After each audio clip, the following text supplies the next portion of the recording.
It is indeed an honor to have the privilege of introducing my friend, Eldridge Cleaver. We've had the privilege of having Eldridge stay with us in our home. We have learned to know him not only from his public image, but as a personal friend as well. And I'd like to share just a few things with you, not only about the public image, but about the internal man. We're privileged to have with us his wife, Kathleen, who was already introduced, but we did not meet his two children, and I think you'd like to know them. His 11-year-old son, Maceo, and his 10-year-old daughter, Joju. Would you stand, please?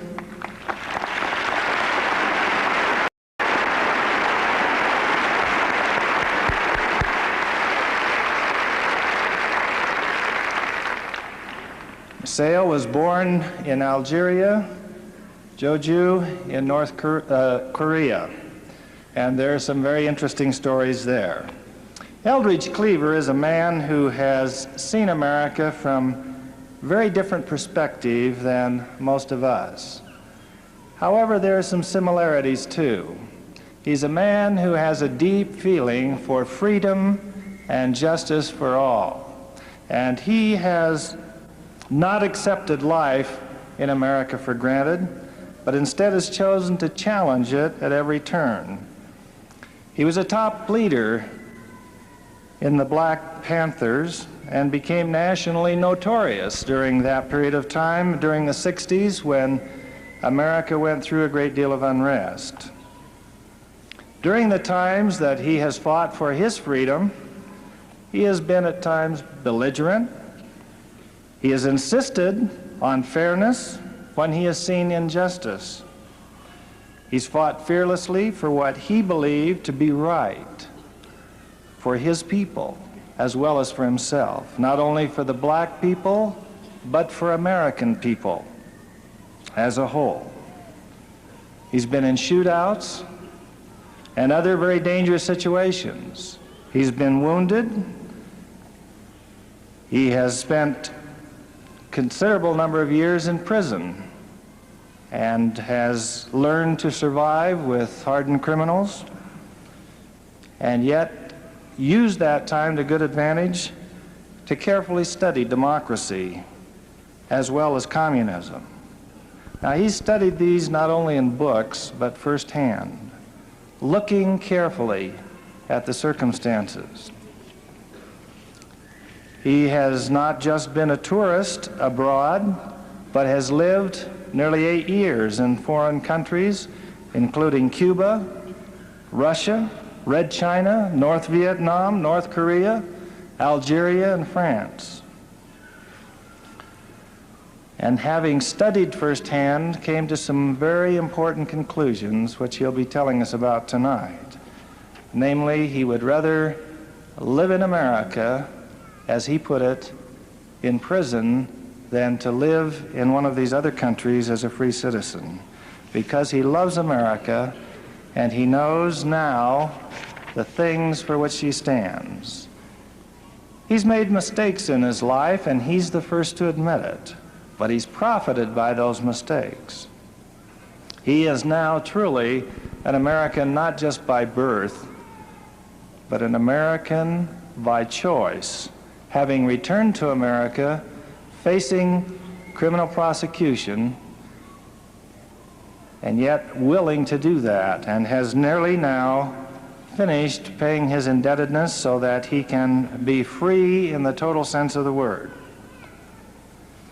He has deep roots in America. He's a direct descendant of Jefferson Davis. Contrary to what people may think, he has never been indicted for murder. In fact, many of the things of which he's accused are simply not true. Now, aside from these kinds of things, you may want to know some other things. He loves gardening. He makes, not only does he love gardening, but makes flower pots out of stones and cement. He's a designer of clothing and operated at one time in the Los Angeles area a clothing design and fabric shop, and designed custom clothes for people. He has displayed his clothes in designer shows. He is a family man. He loves his family and spends a great deal of time with them. Let me just mention one or two things about his family. Joju recently gave him a card addressed to the best daddy in the whole world. When he received it, Eldridge said, "Really? The best daddy in the whole world?" Joju said, "Well, at least the best daddy I know in the whole world." He was at dinner at my brother's place a while back, and my brother's little boy fell while they were having dinner and bumped himself in one of those little incidents that's very serious in the mind of the little tot. And you know what happens when a tot bumps himself? Crying, he headed right for his mommy and daddy, right? Wrong. He headed all the way around to the other side of the table to Eldridge for comfort. And Eldridge, not missing a beat, reached down, patted little Aaron, and soon had him feeling good again. Eldridge is a sensitive man, a man who thinks not just of himself but others. I've never been in his presence when he wasn't genuinely interested in knowing what I was doing and what things have been happening in my life. Last evening, there was a little incident that took place that I think typifies the kind of man he is. He was sitting in one of our fine Provo restaurants, and as he and I were sitting and talking, he interrupted for just a moment and called the waitress over and said, "Waitress, excuse me, but you've served me something here I can't eat." And she said, "Oh, really? What's that?" He reached down into his soup with his spoon and pulled out the tin can lid.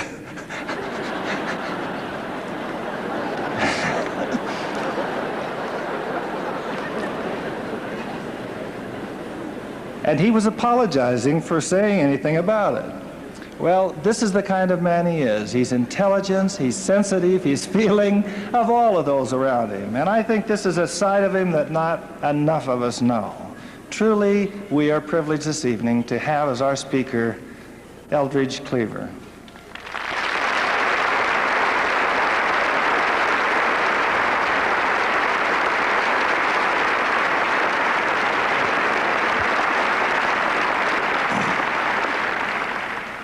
Good evening, ladies and gentlemen.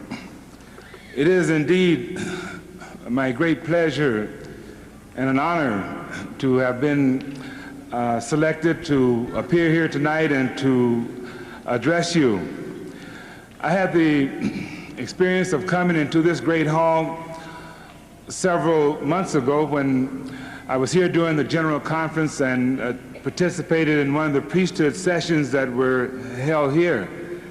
At that time, I remember looking around and looking at all the people and just being amazed at such a huge hall and such a large number of people. And never did the thought come to my mind that someday I would be standing here speaking to an audience here tonight. So you have to forgive me if I'm a little nervous, because this is indeed a sort of a frightening experience for me.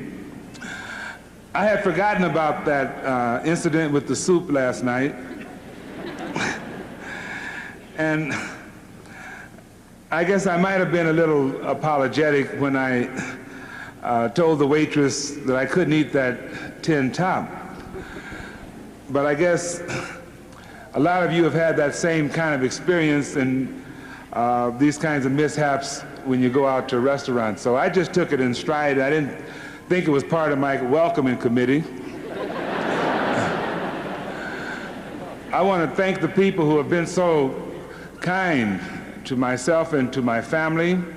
We've had a wonderful experience being here, and my children in particular were very delighted at the things that were arranged for them to have a lot of fun, and they actually don't even want to go back home.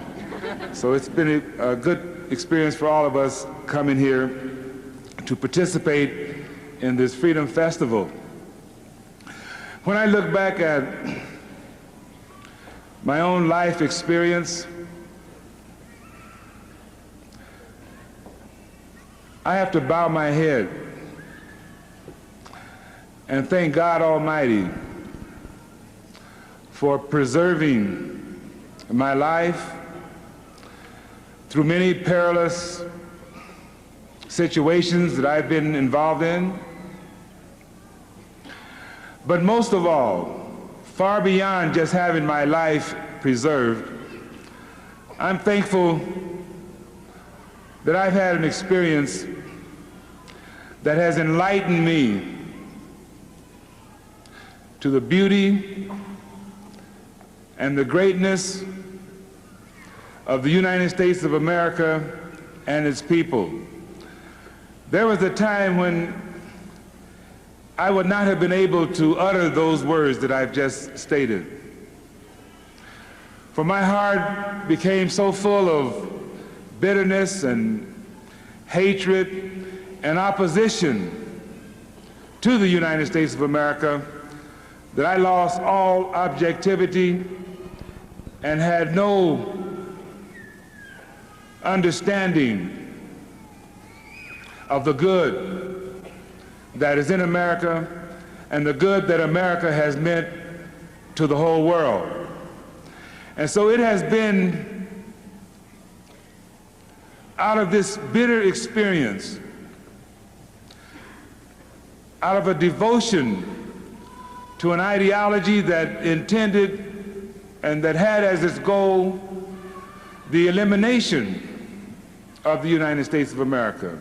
It has been out of that bitterness and out of that background that I have come home to America, and I have been reconciled to America. Now, many people, when they hear me say that, they get angry with me because they say, does this mean that you're no longer interested in the plight of black people or other people who have special problems in the United States? No, it doesn't mean that at all. It means that I have had an experience that has shown me that there is no solution to the problems of black people, to the problems of other minority people, that does not take into consideration the overall picture of what's going on in the United States of America and in the world. We no longer can believe that it is possible to solve our individual problems or the problems of our particular group while ignoring the problems of the rest of the country.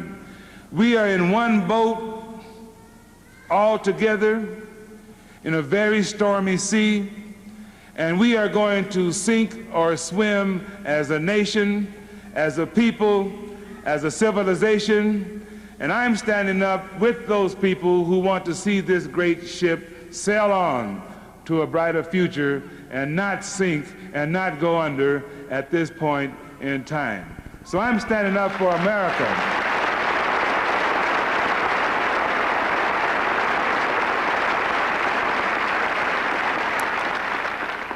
And I'm very happy and very proud to have this opportunity to stand before you and to declare these things.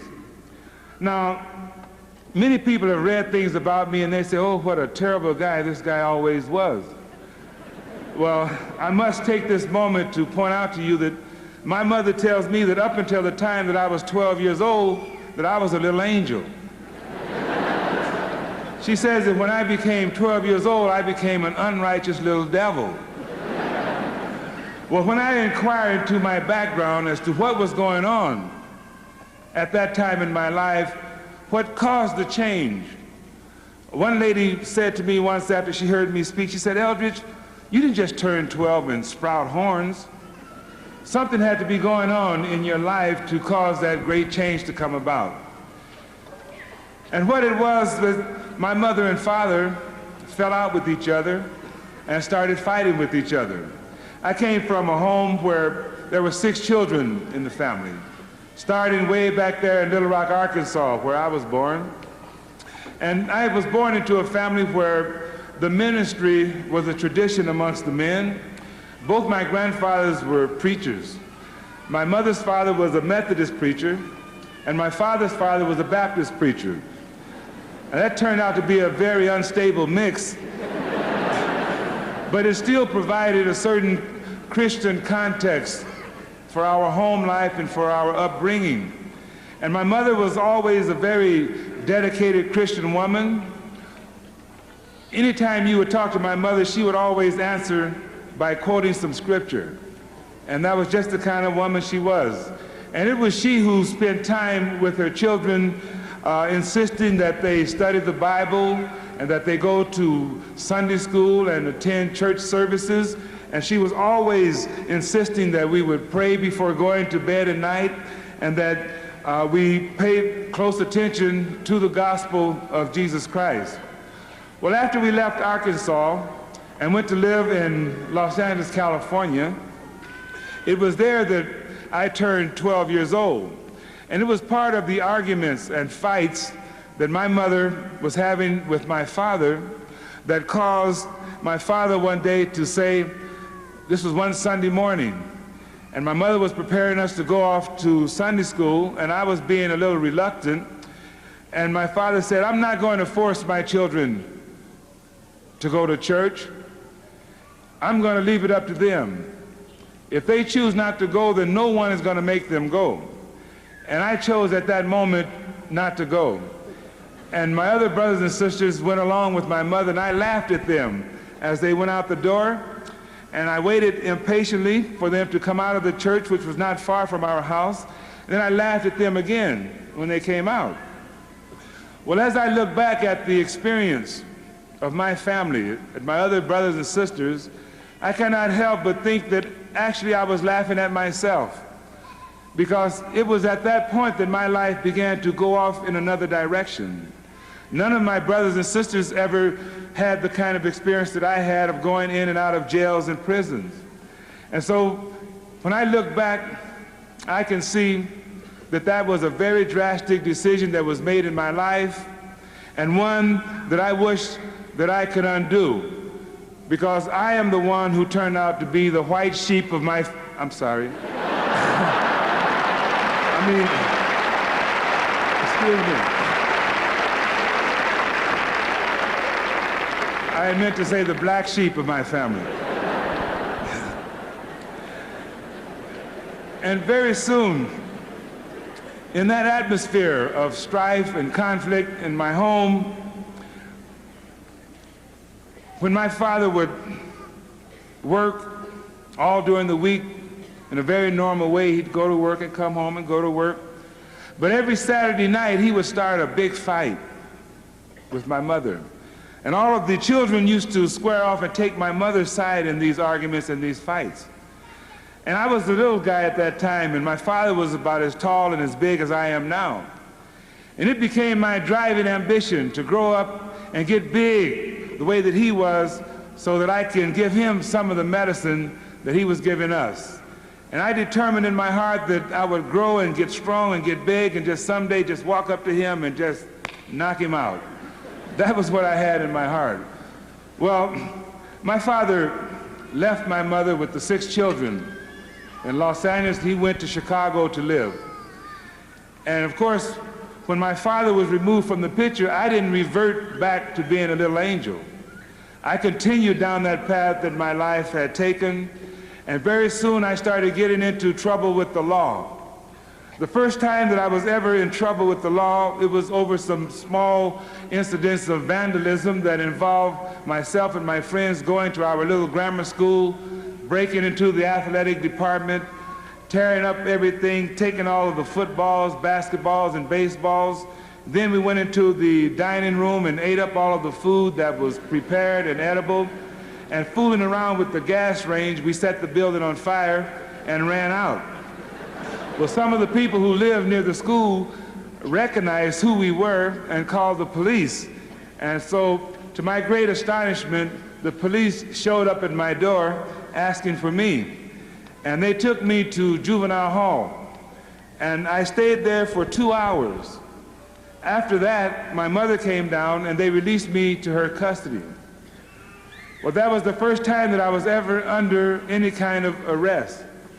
The last time that I suffered a prison sentence, I stayed there for almost 10 years. so that you can see that between the 2 hours in custody and the 10 years in custody, there's a whole sordid record of violation of the penal code in the state of California. We used to call that the California merry-go-round. It was so easy to get on that merry-go-round, but it seemed impossible to get off of it. And what would happen, we would go into one of the institutions, and while we were there, we would study other forms of criminality. We would learn new crimes to commit or new ways of committing the old crimes, and then we would get out and try them out and get arrested again and go to the next institution up the ladder. It was really like being caught up in a parallel educational system. It was like graduating classes going up the ladder. Some of the same people that I met the very first time that I went into juvenile hall were with me at every stage of the way. I ended up in Folsom Prison, which is the finishing school of the prison system in the state of California. And with me in Folsom Prison were some of the people that I met in juvenile hall the first time I went there for those 2 hours, which was the kindergarten of the prison system in the state of California. So that it was up the ladder, one step at a time, all the way to the end of the line. And while I was in prison, I began to take a look at myself, because up until that time, I never did condemn any of my own behavior. I would always find ways to blame whatever I had done on someone else. I would blame social conditions. I would blame society. I would blame history. I would blame white people. I would always find some way to avoid looking at my own behavior and condemning myself. But during that last time that I was in prison, I had done things that I could not blame on someone else. And so this forced me to look at myself, to look at my behavior, and of course when I did that, I did not approve of what I saw, and I condemned myself. And I began then to try in some way to get a handle on my life. And I said to myself, I don't want to go back out of here and go back to a life of criminality. I want to get out of here and do something constructive. And so I began to study about society. I was very interested in the social sciences because I felt that there was the answer to my life, that if I would master this information, I would be able to understand the social process and then take some decisions that would remove my life and remove myself from the path that I had been following. Well, I was part of a group in prison that was called the Jailhouse Intellectuals. And people called us that because we preferred to spend our time studying and reading and trying to improve our minds. And I did this because I saw very clearly that when you go to prison, it's a losing proposition from every point of view, and that the only thing that you can possibly do that would be constructive in the long term is to improve your skills and to improve your mind. And so I followed that path. There were some people there who would spend all of their time playing marbles, for instance. And you go to Folsom Prison, you would be surprised to see some little old men down on their knees shooting marbles. And they become experts in shooting marbles. The only problem is once they get out of prison, they find that there's no market for expert marble players. And so what they do is revert back to their behavior, the things that they are familiar with, and they get arrested again and return to prison. Well, I felt that the best thing for me to do was to get a handle on some information and hopefully change my life in that manner. I became very preoccupied with what was going on outside of the prison in the civil rights movement and the anti-war movement. And I began to feel that this is what was attracting me. This was the thing that I was interested in. And so I began consciously to develop the attitudes and to study the information that would prepare me to participate in this activity once I got out of prison. And so I did this. And the man who was in charge of our little study group in prison, we all considered him to be the smartest man in prison. He was the one that used to tell us which books to read. If we had any questions, we could always ask him about it, and he could come up with the answer. He used to win all of the arguments, and so we thought that he was the smartest man in the whole prison.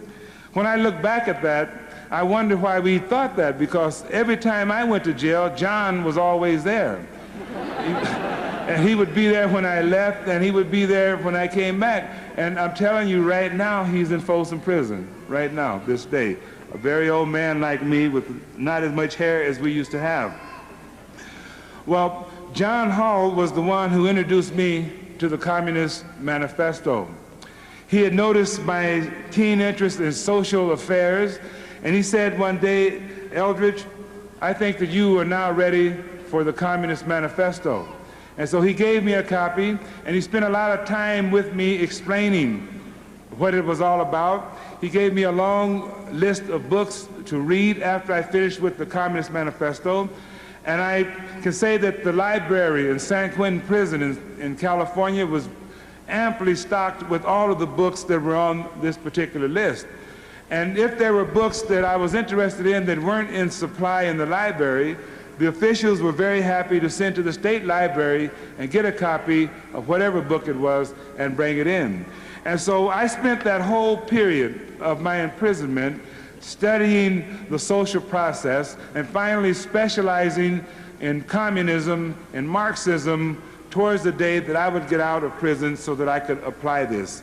And the date for me was in December the 6th of 1966 that I was released from prison, and I took my parole to Northern California, to San Francisco, California, because that was where all of the anti-war activity and the black movement was very strong in Oakland, California. And so I went there with the intention of getting involved in these two activities, and so to eke out my destiny and my future involved in this movement. And I very quickly made contact with the Black Panther Party once I got out of prison. At the time that I encountered them, the party was only 2 months old, and it just had a handful of members. But I was fascinated by them as soon as I saw them, and I joined up with them on the spot. And the thing that attracted me to them was the fact that it was an armed organization. The first members of the Black Panther Party that I ever saw walked into this meeting where I was, and they had on these black uniforms, these black berets, and each one of them had a rifle, a shotgun, or a pistol strapped around their waist. And I went with them immediately. I hooked up with them. I became the Minister of Information of the organization. As such, I was in charge of the political education of the party. I was in charge of all of its written material, its newspaper and publications, and it was my task and my job to prepare these materials and approve them and so forth. Well, the Black Panther Party was a revolutionary organization. We adopted Marxism as our ideology, and we had as our goal the overthrow of the American government as it existed. We felt that it was impossible for black people to have a good life under the system as it existed. We felt that the capitalistic system was a rigged system, and that the only way that our people could get in on the good life was to eliminate the capitalistic system, replace it with a system of communism that would confiscate all of the property, all of the goods from those who at that time possessed them, and then this property would be made into the common property of all. And this was a very appealing ideology to us, and so we adopted it and went after it with no reserve. Now, my association with the Black Panther Party started about 2 weeks after I got out of prison in 1966. And we began to really set Oakland on fire. We used to follow the police around when they would come into the community at night in automobiles. Sometimes we would have 2 or 3 cars full of men, all of them armed. And you have to understand that in California at that time, it was not illegal to possess rifles, shotguns, and pistols in the manner that we used them. The only laws on the books were fish and game laws that were aimed at hunters. And these laws stated that you could not come within the city limit with a rifle or a shotgun that had a live round of ammunition in the firing chamber. You could have the magazine full, you could have your pockets full, your hands full, bandoliers full. That was not illegal. And so we had instructions and advice from lawyers on how to handle these weapons in a legal manner. And many people think that everything that we did was totally illegal and that we were a criminal conspiracy from the very beginning. But I can just tell you that at the beginning of that process, none of us had any warrants out for our arrest. At the end of that process, we were all either in jail, in hiding, abroad in exile, or many of us were killed in the shooting confrontations that took place between us and the police departments. Well, in 1967 was when the first shooting started between the Black Panther Party and the Oakland Police Department. The first time there was any shooting, there was one policeman who was killed. The man who founded the Black Panther Party, Huey Newton, was arrested and charged with killing the policeman and with wounding one other policeman, and he himself was wounded in the shooting. And it was 6 months later that I was involved in a shooting incident. This was 2 days after Dr. Martin Luther King was assassinated and was really part of all of the uproar that took place in the aftermath of his shooting. In this shooting that I was involved in, 3 policemen were wounded, and there were none of them killed. One member of our organization was killed. I was wounded along with one other member of the party. And I was taken and given some emergency medical treatment that night. After the treatment, I was taken directly to San Quentin prison as a parole violator. When I look back at it, I figured that the best thing that happened to me that night was that I was taken to prison, because the procedure that they used to take me to prison turned out to be an illegal procedure, technically illegal. And so I was able to get out of prison on a writ of habeas corpus a couple of months later and get out on bail. But at that time, we had a very militant governor in the state of California by the name of Ronald Reagan. And we used to call Ronald Reagan the father of the Black Panther Party because it started under his administration. And he took a very active role in my own case, and he was outraged that I was released on the writ of habeas corpus. And so they took it up to a higher court, and the higher court agreed that I should be confined. And so they ordered me to report to San Quentin prison in 60 days, which meant that I was free to remain at large in California, knowing that at the end of 60 days I was supposed to go over and surrender to be taken to San Quentin prison. But when they told me to show up in 60 days, I couldn't believe it. They said, "Do you understand that?" I said, "I certainly do." They say, "Will you be there?" I said, "I certainly will." But I had no intentions of being there, and I didn't think they really wanted me there if they were going to let me just walk out that way. And so during that 60 days, myself and some of my friends, we went to New York, and we had some discussions with the Cubans at the United Nations. They had been inviting us to come to Cuba for a long time. They had promised us that we could come there and organize a training facility where people could be taught how to use weapons, how to manipulate the different firearms, and also how to make different demolition devices such as bombs, letter bombs, and so forth. There are many people at that time who were trying to make bombs, but they were blowing themselves up, blowing their mothers' houses up, and so forth. So the Cubans offered us that if we would send someone to Cuba, we could organize this facility, and then they would show us how to do this in an expert way. Plus, we would be able to train our people in political and economic philosophy on the communist model. Well, up until my situation developed, we never had anybody in our organization who really wanted to go to Cuba and stay for any length of time. But when my situation developed, and after I had counseled with my friends, we decided that I would go on a little mission to Cuba. And so just a couple of days before I was supposed to surrender and be returned to San Quentin, I dropped out of sight, and I made my way first to New York, then to Canada, and I had to wait in Canada for a couple of weeks for a boat, and then the boat came, and I took the boat to Havana, and I arrived in Havana, Cuba, early Christmas morning of 1968. Well, when I arrived in Cuba, I was very happy to be there because it was the closest communist country to the United States. We used to refer to Cuba at that time as the first free, liberated territory in the Americas. And so when I stepped off that boat and touched down on Cuban soil, I was very pleased with myself. I was happy to be in Cuba, and I was proud that I had eluded the long arm of the law. And I felt that a completely new phase of my life was now opening up, and my intention was to learn how to be a good communist, a good revolutionary, a good Marxist-Leninist towards the day that I would come back to the United States of America and participate in the revolutionary struggle that we felt absolutely convinced was on the horizon and that was going to take place. Well, when I first went to Cuba, the Cubans began to hustle me all around the island. They took me on perpetual tours of the island.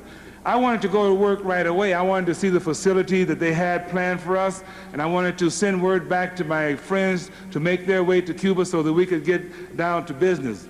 Well, the Cubans felt that it was necessary for me to really learn about Cuba, and so they started taking me on all of these tours. They gave me a big case full of rum and another case full of Cuban cigars, and they gave me a couple of policemen who knew how to drink that rum. And so they were my companions, and they were really trying to get me to have that habit of just down in this rum.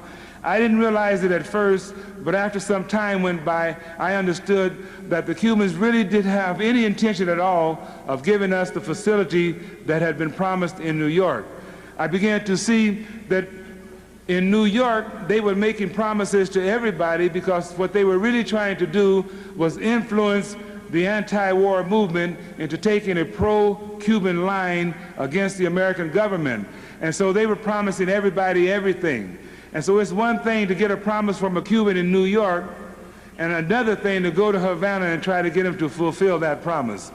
And so what they had planned for me was keeping me occupied and keeping me loaded on this Cuban rum. Well, at a certain point, I told them that I was not going to go on any more of these tours, that I think that I had seen everything there was to see on the island that I was interested in, and I wanted to get down to work. And it was at that time that they told me that they had no intention at all of allowing us to have that facility. And really the main reason that they were so leery about that had nothing at all to do with America. It had to do with Cuba and the very tinderbox situation that existed in Cuba in terms of race relations. One of the things that had attracted us to Cuba was that the Cuban propaganda stated that under communism, all racial antagonism had ceased to exist, and that all of the Cuban people were equal and that the future was bright.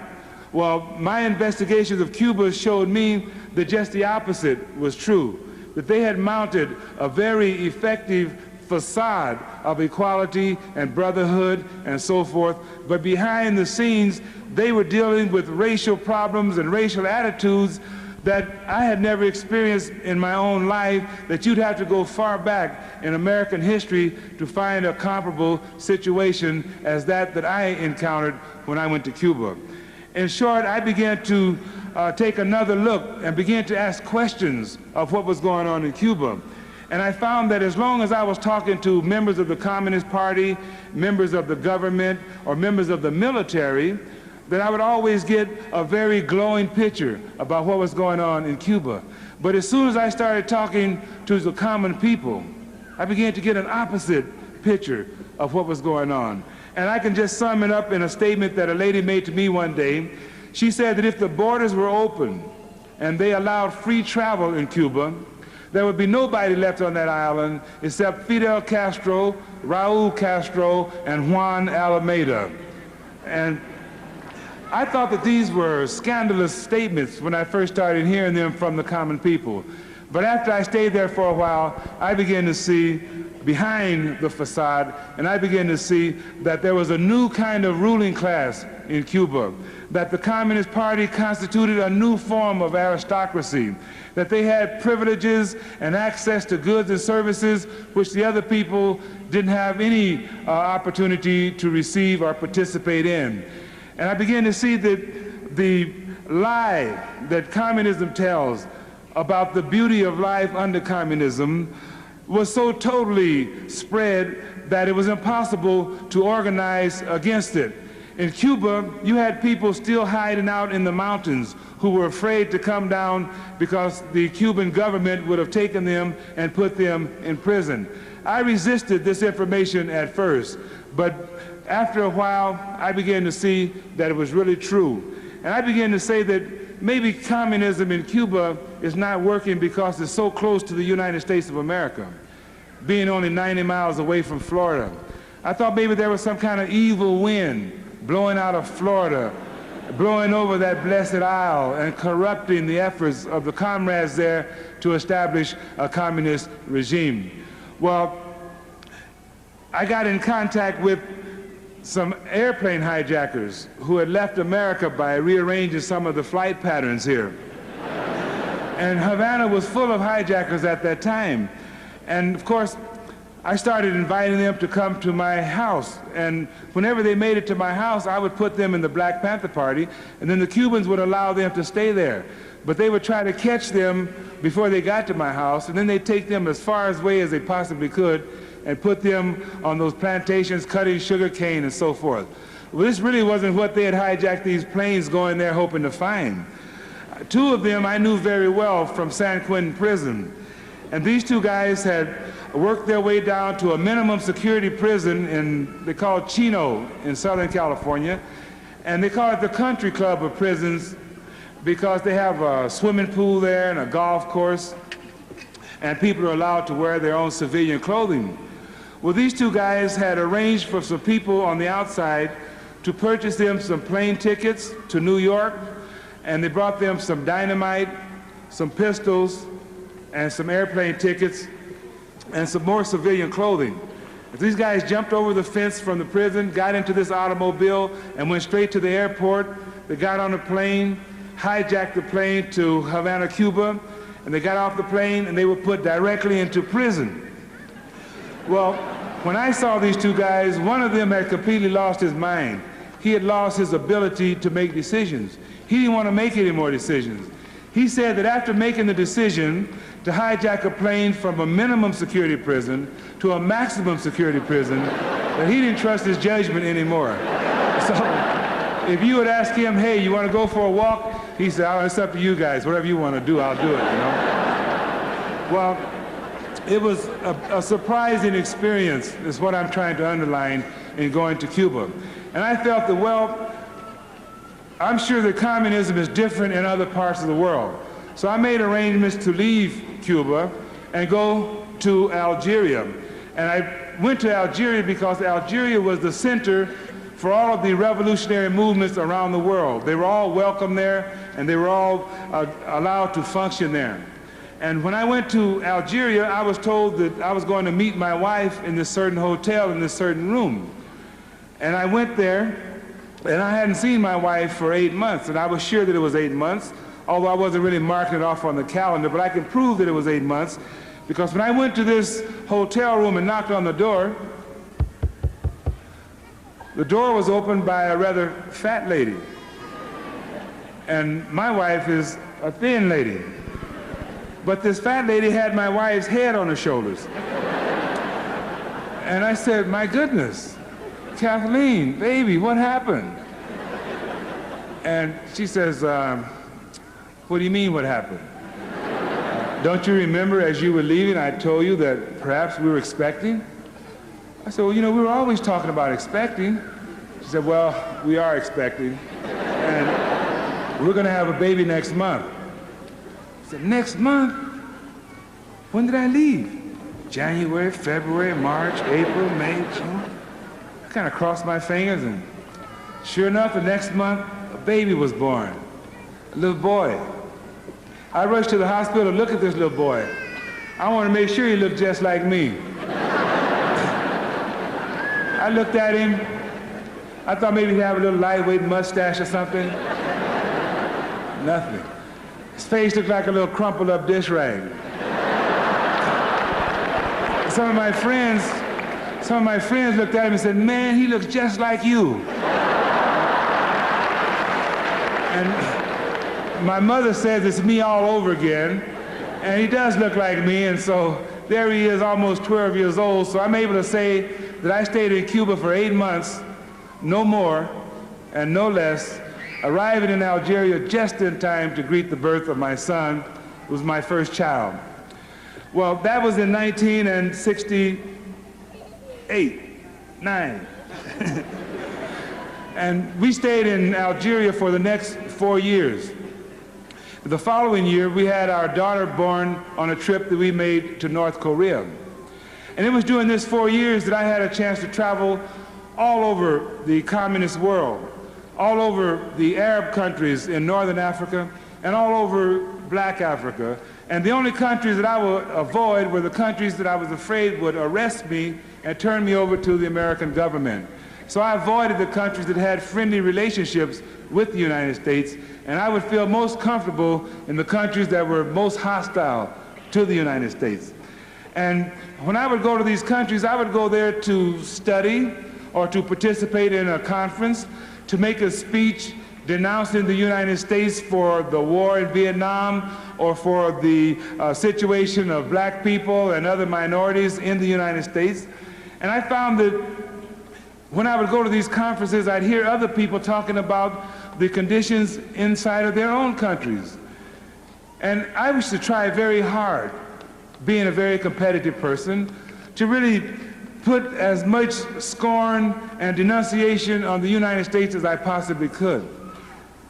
But no matter what I said, when I would listen to these other people talking about their countries, I found it was impossible to top what they were saying about the deplorable conditions existing inside of their countries. So this was the way that my education took place. Not pursuing a positive attitude towards the United States, but really in pursuing a negative attitude towards the United States and trying to master information that would make me into that great communist, that great revolutionary that I wanted to be. But I would find out more and more about communism. I would find out who was in prison, who was in jail, and why they were in jail. I would find out how the government treated the people and how the people felt about the government. And the more I saw about what was going on in these communist countries, the more I understood that it wasn't just in Cuba that things had gone wrong, but things were wrong in every one of those countries. And I found that it was routine in those countries that people were tortured if they disagreed with the government. The communists define what they have established as normal. And anyone who deviates from that is defined by them as abnormal. And so they're sent to mental institutions to have their thinking corrected. And there are many people who received shock treatments that had their whole brain blown away. People had surgical operations to remove part of their brain, the part that was causing the trouble. People had injections of chemicals into their systems to alter their nervous system. And of course, when I found out about that, at first I would try to accept it by using the rationalizations that the communists give, that they were doing this to the enemies of the people, that they were doing this to the enemies of communism. But the closer I looked, the more I saw that they were doing this to students. They were doing it to their writers. I found a situation in North Korea where the dictator decided that he needed a new crop of writers. And so he took all of the old writers and killed them, just stood them up against the wall and shot them. Well, as a writer, I could not agree with that. I took it very personal, and it was my way, you know, because a lot of times we can see things happening around us and we can be blind to it. We can be so caught up in what we're doing that we don't even really see what has taken place. But when something strikes you in a personal way or in some way that you can relate to, then that's when you get your particular revelation on what happened. And so this made me start asking questions in a larger sense. This made me start wondering just how legitimate it is for a government to execute or to tamper with the mentality of people who don't agree with them. And I started off in a frame of mind when I would have been very enthusiastic about executing my enemies or burning them up, or if I could have got Richard Nixon and gave him some shock treatments, I think I would have done it at that time, the frame of mind that I was in. But you cannot take this kind of information in over and over again over a period of years without beginning to develop a picture of what's going on in the world. I began to see that people all over the world were struggling to get rid of military dictatorships, of one-party dictatorships, and of Communist Party dictatorships. And I began to see that people were struggling for democracy all over the world, that they wanted some channels to have some input into the decision-making process. And one thing I noticed about these communist countries is that the people seem to have a certain attitude that I remembered from prison. This attitude in prison, I knew where it came from. It came from the fact that we had a warden who was like the dictator over the whole prison society. Beneath the warden, there was a prison staff that was beholden to the warden and that had absolute power over the population, and that the population was a captive population that really didn't have anything to say about what was going on. And this engendered a certain spirit of oppression that was visible and that you could see in the attitude, you could see it in the facial expressions. And when I got to these communist countries and began to see the same spirit in the people, at first I tried to say, well, this is just their culture and so forth. But after a while, I began to admit to myself that it was because of the dynamics of the society, that the same dynamics that were present in prison are present in the communist societies, where you have a man at the top similar to a warden who's a dictator. He might be called the president or the premier or the chief. It doesn't matter what they call him, it's his function that's important. And beneath him, he has a staff that is very similar to, in relationship to that in any prison. And beneath that staff, there is that same captive population. And so the result, the dynamics are absolutely the same. Well, after seeing this all over the communist world, and I saw this from the Soviet Union, North Korea, China, North Vietnam, Czechoslovakia, Poland, East Germany, it was the same spirit in every one of those countries with a little slight local variation. And then I saw the same thing throughout the Third World, where the people had patterned their dictatorships after these dictatorships in these Eastern communist countries. And I began to see that my whole attitude and my whole philosophy had to be re-examined. I began to reread the books and to rethink the propositions involved, and I understood that the whole thing went wrong the minute you established a dictatorship and confiscated all of the property, and everybody had to go to work for the government. As soon as that happened, then the rest of it was inevitable, and I began to see that. Well, as I knocked around the Third World and the communist world, and I reached this point of understanding, I didn't go from being a communist to being a Democrat or one who was favorable towards democracy. I went from being a communist to being something like a mixed up bowl of spaghetti or a mixed up ball of yarn. Just really confused and really not knowing what to do about my confusion.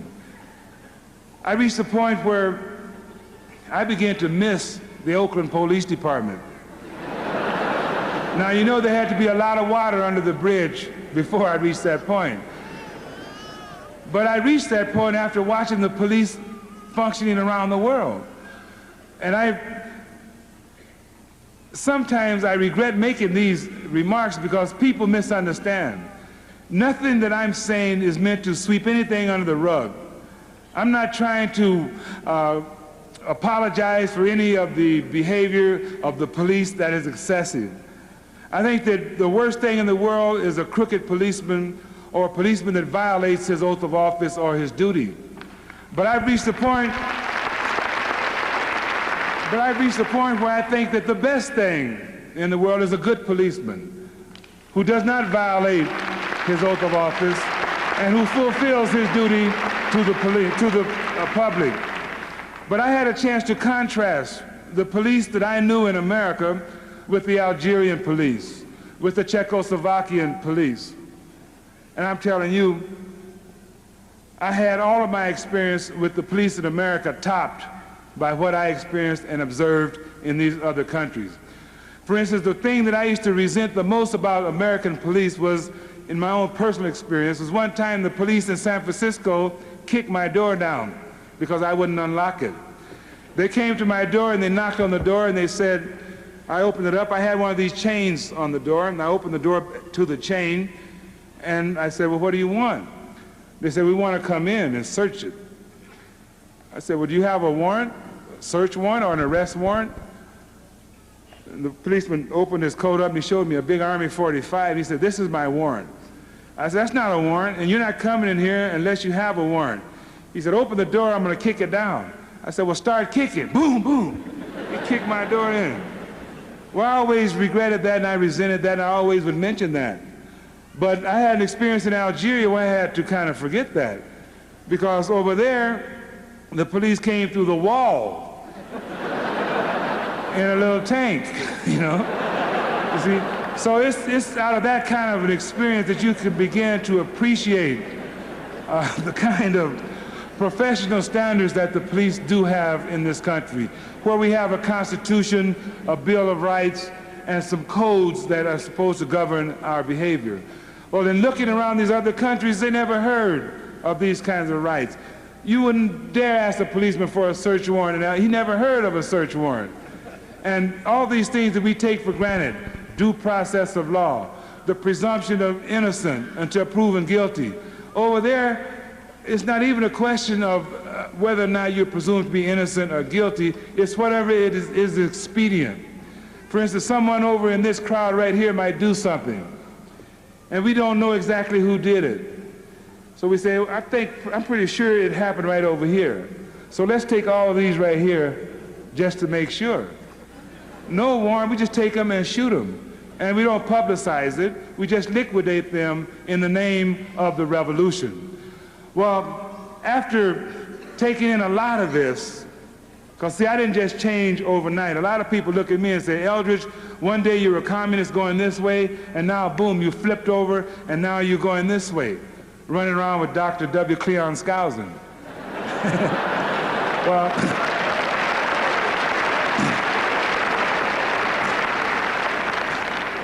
it did not happen overnight, and I resisted this information every step of the way.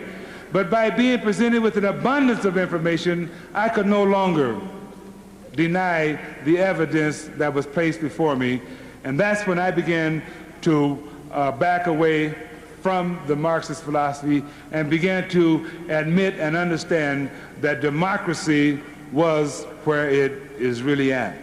Well, after having that experience on a political and economic level, I was having another experience at home where my two children were getting a little older. And at first, it wasn't much that I could do with them, you know, but just goo-goo them a little bit now and then, or hold them on my knee like any proud father would do. I changed a few diapers now and then. I didn't want it to be said later on that I never changed my son's diaper or I never changed my daughter's diaper. And so I did manage to do that a few times just so the record would be clear on that point. But I did not really take off in fascination with these children until they got a little older and started walking around and talking and calling me Dad, and so forth. And I remember one day in Algeria looking at my son and looking at my daughter, and something just snapped for me. And just looking at them, I used to call them little walking miracles. And I just realized that there was no way that these children could have come about by accident. The communists teach that life is an accident, that it has no purpose, it has no origin, it has no goal. When I looked at these children, I could see a combination of my wife's features and my features in their faces. When I looked at my little daughter, I could see that she inherited these Cleaver ears. See, these ears just didn't happen. I inherited these ears. And when I looked at my daughter, I could see that she got a very heavy dose of these ears, because hers come kind of straight out. And if you look at her long enough, you'll get an optical illusion that they'll even wave at you, you know? And I remember one day, I remember one day, my two children, and she doesn't like to hear me say this, but I'll clean it up for you, Joju. We were walking up a hill in San Francisco, the four of us, and there was a drunk man coming down the hill with a lady, and he stopped dead in his tracks, and he pointed at my daughter and said, "Hey, there's Mickey Mouse," talking about her ears. Well, we've had all kinds of discussions in my family about what do you do with ears, you know? And I've told my daughter that she doesn't have to worry, that God has made a provision, and that her head will continue to grow and catch up with her ears, and she'll be balanced out someday. And don't worry about that, Joju, that'll happen. Well, when I saw those ears in Algeria, and saw my features and my wife's features in her face and in my son's face, that's when I realized that there was a God out there somewhere. There had to be a God out there somewhere. That this was not an accident. These children were stamped from a mold. And that what I was looking at was really God's technology. The only problem I had was, what happened to that God? Did he create this universe and then gone on about his business? At first I kind of hoped that he did, because I'd gone around cursing God, cursing religion, denouncing everybody who was involved in religion. I had believed that religion was a lie. I had gone around saying that I was an atheist, and here suddenly I realized that there was a God out there. I realized that I was in a world of trouble if that God was here monitoring this situation. Well, out the window went the old communist belief that I used to function on. You know, the communists teach that life is this accident. They say that the basic condition of the universe was a situation of matter in motion. And these molecules of matter were swirling around in this empty void, and somehow they collided and created a big spark. The spark went down and hit a rock. A lizard crawled out from under the rock, and that's your grandfather, see? Well, it seemed to me that the situation was much more marvelous and much more complex than that. And I began to understand why the communists go to great lengths to say that there is no God. If you recall, in the very first line of the Declaration of Independence, it says, "We hold these truths to be self-evident, that all men are created equal, and that they are endowed by their Creator with certain inalienable rights, and that among these are life, liberty, and the pursuit of happiness." Well, the communists have to get God out of the picture in order to derive all of your rights from the state. The minute you put God in the picture, you complicate the whole situation. And so philosophically, they've arrived at a position that conveniently eliminates God from the entire picture.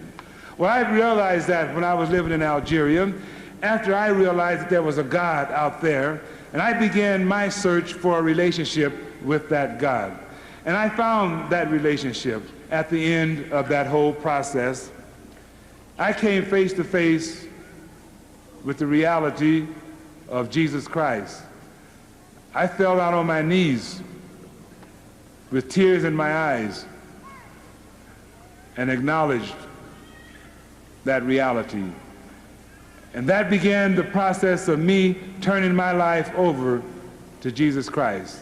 And that was the beginning of my return to America. At the end of that process, we left Algeria, we went to live in France, and it was there that I came face to face with that awesome reality.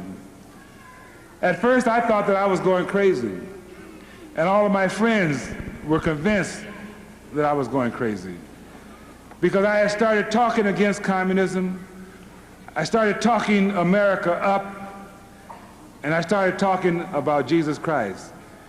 And so all of my friends started looking at me askance and wondering what would I come up with next, and what would I say next.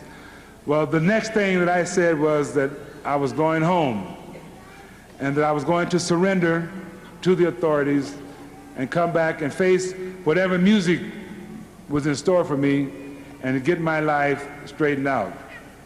And I did that. As soon as I told these lawyers, they thought I was drunk. They thought I was on some kind of a drug, or they thought that the CIA had put pressure on me That's what everybody seemed to think, that when I made that decision, I had either made a deal with the FBI or the CIA or somebody. They couldn't believe that I had a change of heart and that I wanted to come back home because I was homesick and that I was tired of knocking around the third world and the communist world, and that I felt that communism was wrong and that democracy was right. Well, the American authorities also thought that something underhanded was going on. When my lawyer contacted the American embassy and told them that I wanted to surrender and come back, they said, "What is he up to now?" They said, "He's trying to get his hands on a passport, on an American passport," because they never issued me one. But I didn't need them to issue me a passport. I had a whole box full of passports. I had traveled all over the world several times without having one of their passports. As a matter of fact, we had developed a little procedure where we were issuing our own passports. We were doctoring American passports and passports from any country. I had a passport in my little survival kit from every country in the world where it was feasible for a person of my complexion to be from. I mean, I didn't have a Swedish passport, you know what I mean? Well,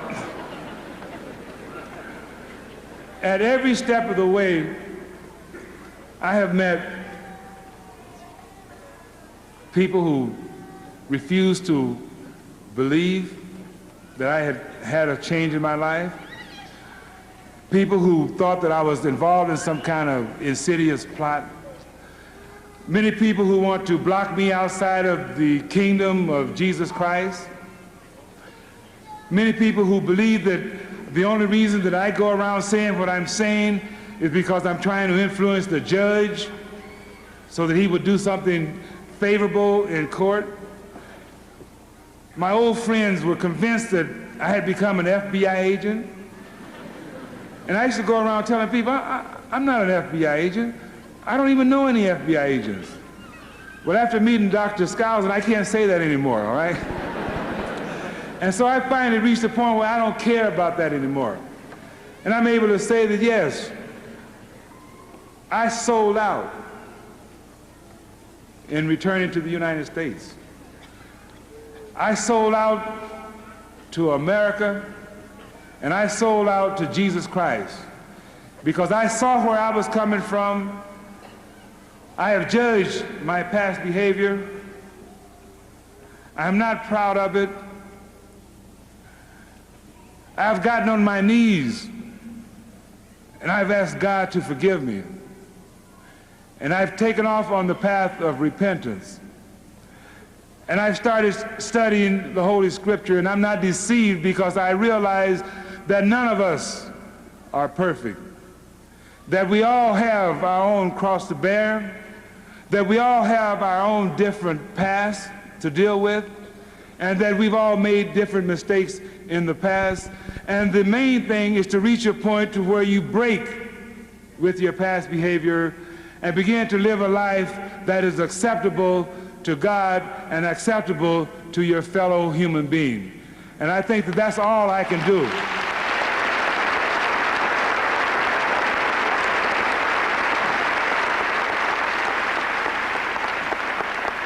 Now, we stand now at a very perilous time in world history. We stand now some 120 years after the moment when President Abraham Lincoln stood and asked the question of whether it was possible for a nation conceived in liberty and dedicated to the proposition that all men are created equal could long endure. We have endured some 120 years beyond the point where he asked that question. And now another question is before us, because we are now confronted with the most awesome challenge that we've ever been confronted with in the whole history of this country. We are confronted with a new form of government, a new form of civilization that condemns democracy, that condemns our capitalistic economic system, and that fully intends to bury us and fully intends to take over the entire world. Now, I saw for myself that the United States of America occupies the bullseye on the communist target.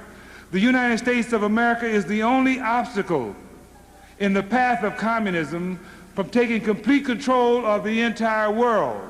And that's what's at stake. The control of the entire world is what's at stake in the confrontation that we now have with communism.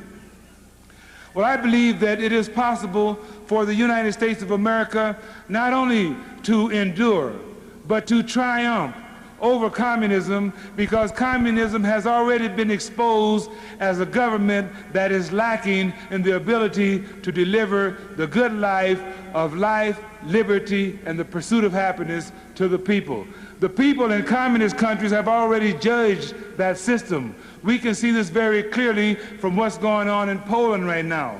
But I'm saying to you that the same thing that's going on in Poland exists in every single communist country on the face of this planet, and in every single third world country where they have these one-party dictatorships. The cry and the demand of the people of the world is for democracy. Now, we should be happy about that, and that should be encouraging to us. There was a time when we were very happy to be exporting democracy to the rest of the world. When you look back historically, you will see that when the United States of America came into being, there was not one single democratic country in the whole world. Not one. The United States was the very first democratic country in the world. After it came into being, it had an impact on the world that began to transform the whole world in its image. We used to be proud of that. Now we're kind of ashamed to say that we want the whole world to be like us. Well, when I was traveling around the world, people used to say, we don't want to become like America. We don't want the whole world to become one big McDonald's or one big supermarket. And those are some of the aspects of our cultural life that they might not be so enthusiastic about. But everywhere in the world, people are enthusiastic about democracy. And we need to get enthusiastic about it again and stop being ashamed to say, yes, we do want to transform the whole world in our political image, because there is not one single alternative. There is no alternative to democracy except one form of oppression or another. Democracy is the supreme form of government that has existed on this planet Earth, and we should be proud of that. We should be able to say that we want the whole world to be democratic, not just in Latin America, not just in Africa. We want democracy taken also into those countries that are now dominated by communism. We want the Soviet Union to become democratic. We want China to become democratic. We want North Korea to become democratic. And we want Cuba to become democratic, and we should insist on that. I believe that we are going to have to start asserting more influence and more control over the world, because somebody has to make decisions about what kind of world we're going to have. As it is right now, we are trapped in a situation where the United Nations is considered to be the maximum forum for deciding what the future is going to be.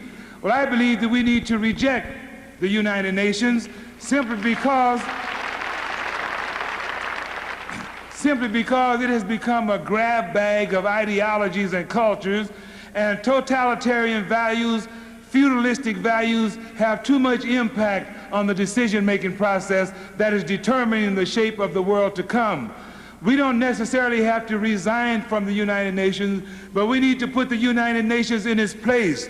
We need to organize an alternative body that would consist of only the countries in the world that are dedicated to democracy.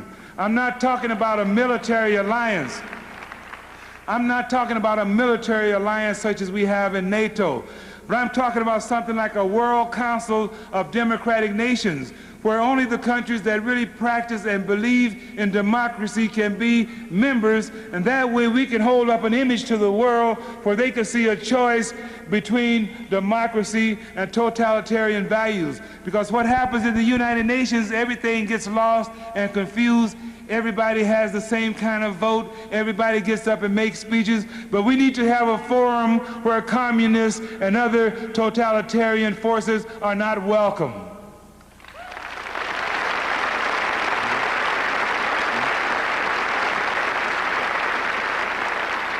We need to have the attitude that we are now setting out on the task of completing the American Revolution. The American Revolution came into being with the determination to spread democracy to the entire world. Well, we spread it all over the world, but it will not be complete until we spread it to the entire world, and we cannot consider the American Revolution terminated until that has happened, until the whole world enjoys its freedom and democracy. We see a situation right now where France has become a socialist country. This is going to present us with some very awesome challenges. What we need most of all in this country is for the American people to refresh their acquaintance with democracy, to refresh their acquaintance with the roots of this civilization. We have a country today that is full of American citizens, but there's not full of Americans who have drank deeply from the spirit of America as laid down by those who founded this country on the high hopes that they projected into the future. When you look back at history, you'll see that when America was established, we were not the freest country in the world. We had slavery on our own territory. We had all kinds of discrepancies between the upper classes and the lower classes. But we had something that no other country had. We had the will and the determination to project a higher standard than we had at that moment and then aspire to arise to that high standard. And we did that. We abolished slavery. Some people say, well, we abolished it too slow. Well, I say better late than never. And we did it in high style, and now we have a situation where the children of the slaves and the children of the slave masters are equal citizens under the same flag and under the same Constitution. I say that we need to carry the process even farther. We need to get rid of some of these attitudes that we have. We have people walking around where they won't even look at each other with any kind of outgoing, happy look on their face. It's characteristic that certain people from minority groups, when they look at white people, they have a frown on their face. White people look at them and they have a frown on their face. Well, I say all of us need to have our faces washed. And we need to do that. We are not a country that's ready to roll over and play dead. We're not a country that's ready to step aside to make way for the hobnail boots. We're a country that is capable of rising above itself. And now we're challenged again. And my determination is to work to see to it that we develop in this country a very firm new consensus to maintain the stability of our democratic political institutions. We have a big argument on our hands over economic policy. Every president who goes to Washington has his own economic policy. We can afford to discuss, to negotiate, and argue over economics, but we must draw a firm line when it comes to our political institutions and say that we are not going to allow them to be subverted from within, and we're not going to allow them to be overthrown from without. We draw a line at that point, and therefore I am very happy, very proud to be here in Provo, Utah, where the spirit of '76 has never died, where the people are able to put on a festival of freedom like you're doing here now, where in other parts of this country you have to argue with the mayor if you want to organize a 4th of July celebration such as we've been doing in San Jose, California. But we need the kind of spirit that says that we're going to have our 4th of July celebration even if the mayor and all the other politicians boycott it and don't want it have anything to do with it. Because this country was not made up of mayors and politicians. It's made up of little people like you and me. It's the little people of this country that has made it great, and it's going to continue to be that way.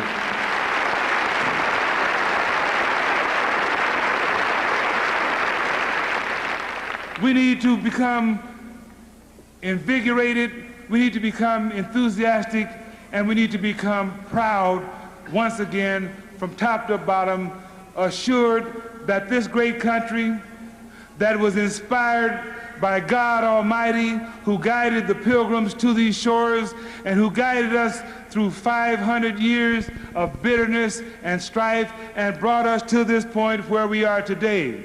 I want to say this, We need people to start looking forward. We need to close the book on the past. We need black people to stop looking back at slavery and start looking at today and look into the future. We need Indians to stop looking back at the things that have happened to them in their past. We need the Chicanos to stop looking back into the past.